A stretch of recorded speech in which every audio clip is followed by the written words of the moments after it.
Imos coitar a Juan e Luís, unha parella que escolleu a xestación subrogada para cumprir o seu soño de ser pais. Esta é a súa historia. Soy Luis de Arpe, soy padre por gestación subrogada. Mi primer contacto con la gestación subrogada fue Juan. Empezamos después de que falleciera su marido y él apareció en mi vida con, además, un regalo que era Candela. Son Juan Bastón, pai de dous nenos nacidos por gestación subrogada. Dende os 8 anos eu soñaba con ser pai. Lo que con 16 años me parecía una utopía y que no existía para un hombre homosexual, a día de hoy es un sueño cumplido. O primeiro contacto que tivemos co soño de ser pais foi a adopción.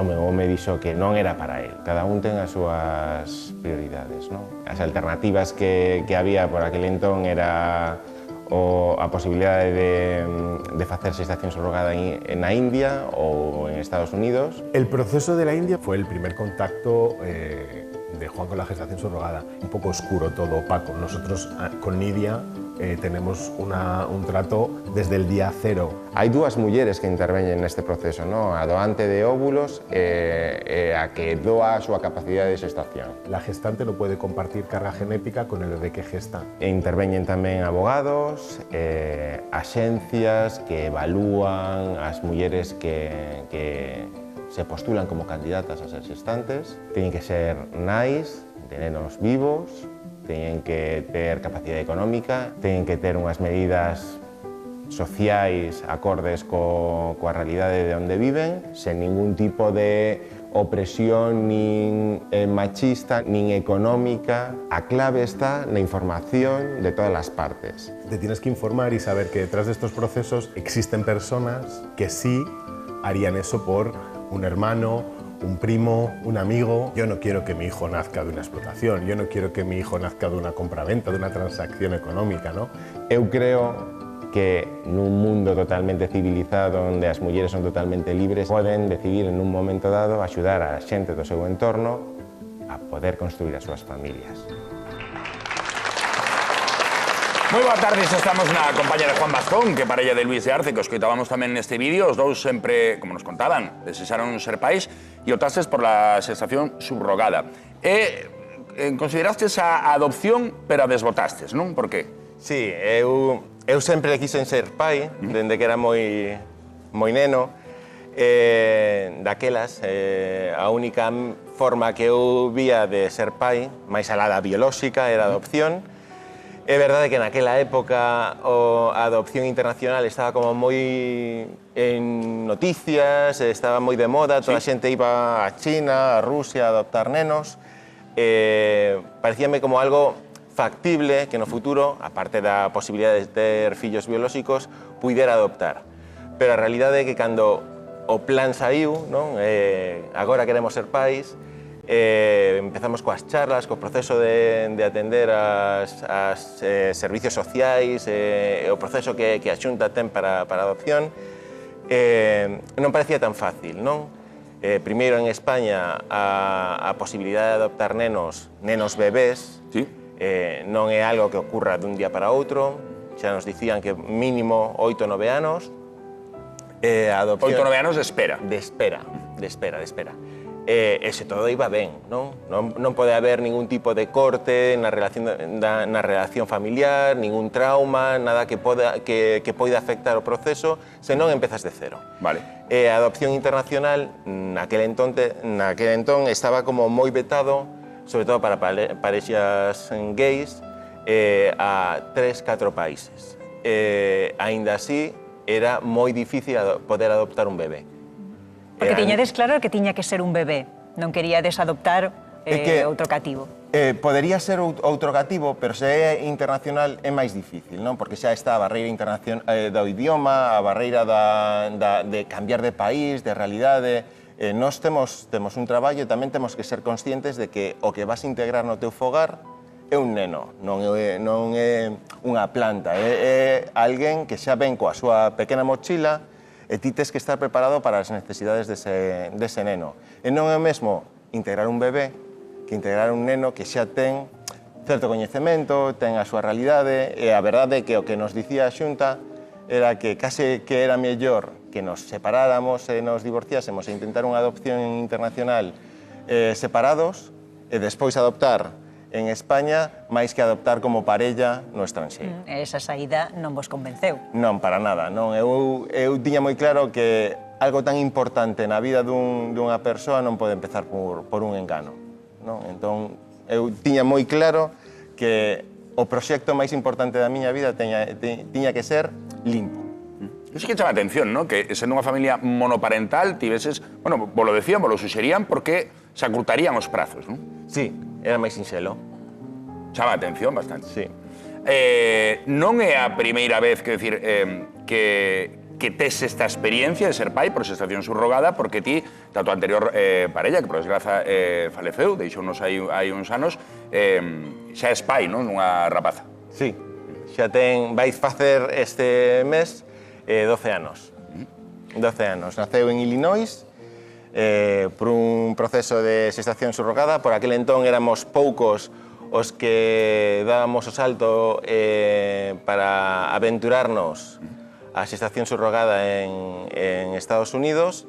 Poucos españois gays que íbamos alá. Éramos dos primeiros que empezamos este proceso dunha maneira aberta, facendo as inscripcións nos consulados españois, facendo todo como moi abertamente, non? Porque nun primeiro momento pensastes na India, non? Sí. Pero logo vos decantastes por Estados Unidos porque as condicións eran máis garantistas. Totalmente. O meu primeiro contacto, despois da adopción e vendo que non era o plan, o meu primeiro contacto coa xestación subrogada foi India.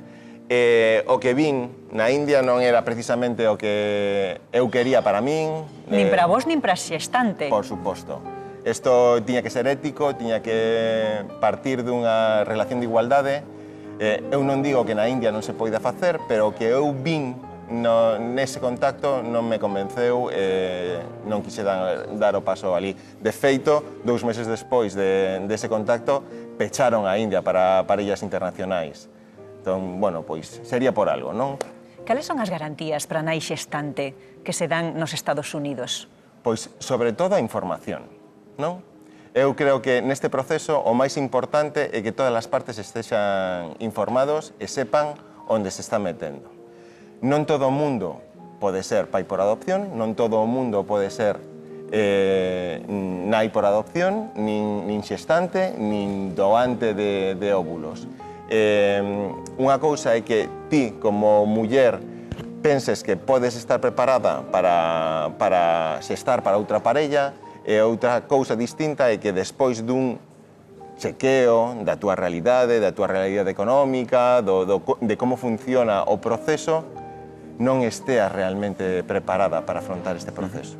E para iso interveñen profesionais que evalúan todos estes criterios.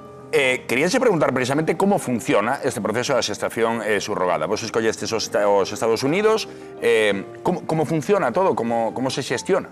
Pois mira, os Estados Unidos son moitos estados e cada un ten unha realidade diferente, non?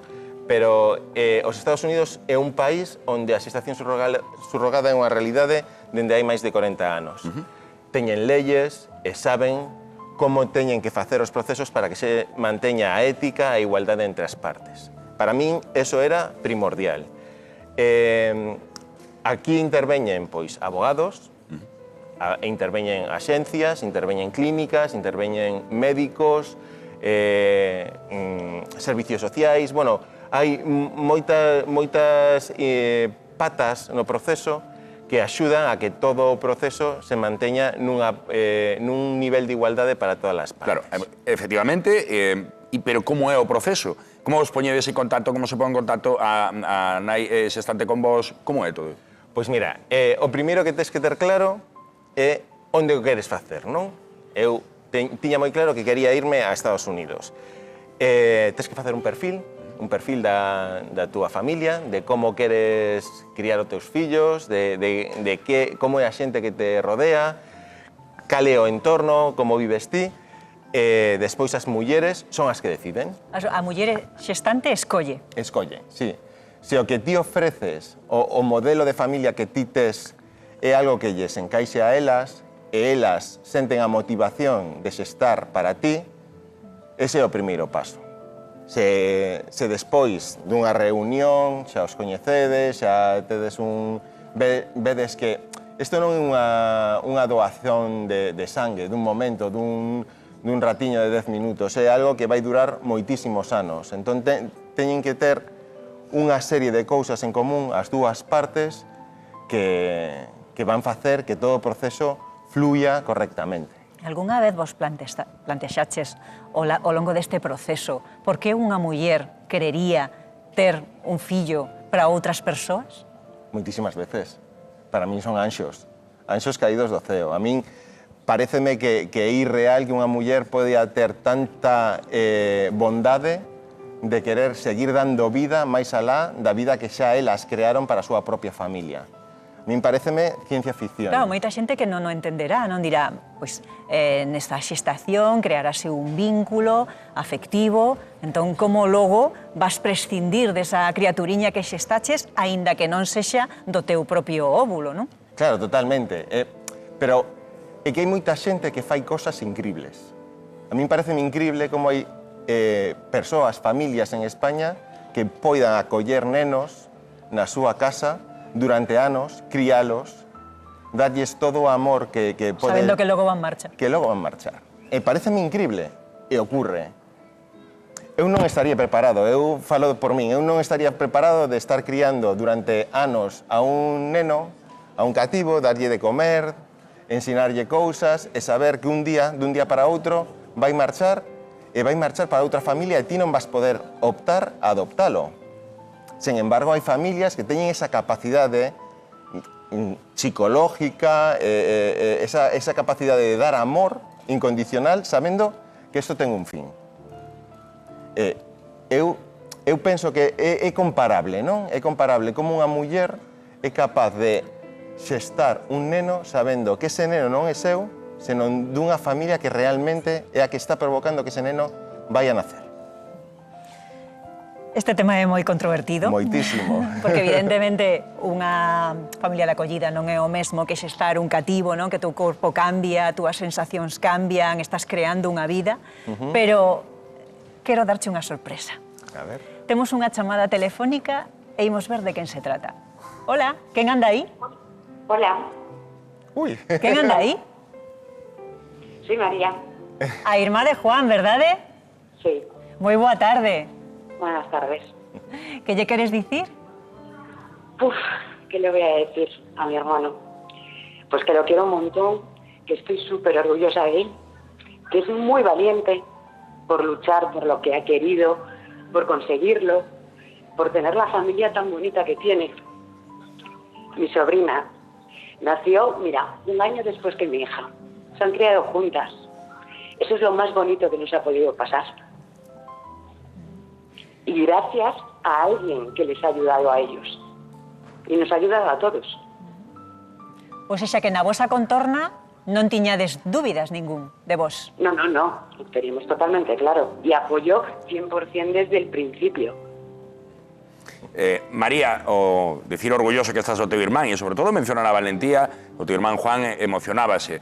Cando dis que son exemplos de valentía, a que te refires? Pues esta exposición que tiene mi hermano, sobre todo en estos últimos tiempos, que ha salido en determinadas entrevistas, que le están cuestionando, que si compra bebés, que no es fácil, porque él tiene una familia que le quiere y tiene unos hijos en casa, y esos hijos escuchan todas esas cosas, pero él está siendo valiente para luchar para gente como él que quiere conseguir lo que él tiene y que se puede. Consideras, Juan, que así que o xeito de contar a vosa historia consideras que fai falta que se visibilice para outras persoas? Por suposto, eu creo que seguir na clandestinidade, seguir vetando a información a xente, seguir impedindo que a xente obteña información real e verídica de primeira man é un erro, porque o único que consigues é que a xente termine caendo nas mans de xente que non ten escrúpulos, que van levar as súas ilusións de ser pais a destinos que non son éticos ni son legais, que é verdade que é moi fácil pasar dunha liña fina entre o que é ético e legal do que xa non é tan ético nin tan legal por cumplir un sono. E ás veces é importante ter información de primeira man, verídica, e para iso estamos nós. Eu pertenzo a unha asociación de pais de familias nacidas por xestación subrogadas, son nuestros hijos. Eu me dedico profesionalmente agora a asesorar a familias. Eu creo que é importantísimo que a xente teña información de primeira man e o que temos ao redor de tratar de tapar esta información é totalmente un erro porque provoca que ao final sí exista explotación. Pois moitas grazas, Juan, por contarnos a vosa historia hoxe, que vaya moi ben. Grazas, María, tamén, a súa irmá. A vosotros. Unha aperta, un aplauso, por favor. María, gracias, Juan. Gracias a vos. Parabéns por la familia. Muchísimas gracias.